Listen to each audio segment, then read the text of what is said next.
માતાના મઢ ગામના દક્ષિણ વિસ્તારમાં આવેલ સેનવિયન પવન ઉર્જા પ્રોજેક્ટ નજીક ભયાનક આગ લાગવાની ઘટના સામે આવી છે।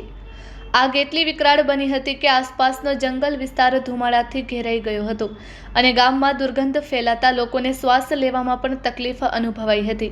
આગના કારણે ગૌચર જમીન પર રહેલું ઘાસ બળી ખાખ થઈ ગયું હતું। જાણવા મળેલ જેના કારણે માલધારીઓ માટે ચારો સંકટ ઊભું થયું છે।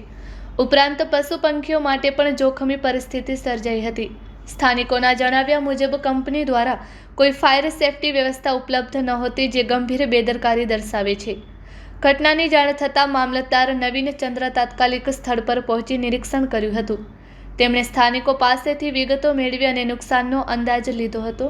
જો કે ઘટના સ્થળે કંપનીના જવાબદાર અધિકારીઓ હાજર ન હોવાને કારણે લોકોમાં ભારે રોષ જોવા મળ્યો હતો।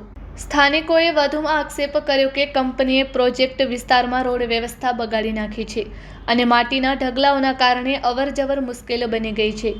ખેડૂતો અને માલધારીઓએ જણાવ્યું કે તેઓ પોતાના ખેતરો અને પશુઓ સુધી સહેલાઈથી પહોંચી શકતા નથી। તંત્ર મૌન, પ્રશ્નો યથાવત।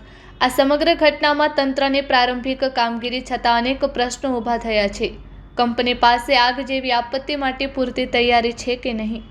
સ્થાનિક લોકો અને પશુઓની સુરક્ષા માટે શું વ્યવસ્થા છે અને સરકારી મંજૂરી બાદ યોગ્ય મોનિટરિંગ થાય છે કે નહીં? હાલ મામલતદાર દ્વારા પ્રાથમિક તપાસ હાથ ધરવામાં આવી છે। હવે આ મામલે જવાબદાર સામે શું કાર્યવાહી થશે તે જોવાનું રહ્યું।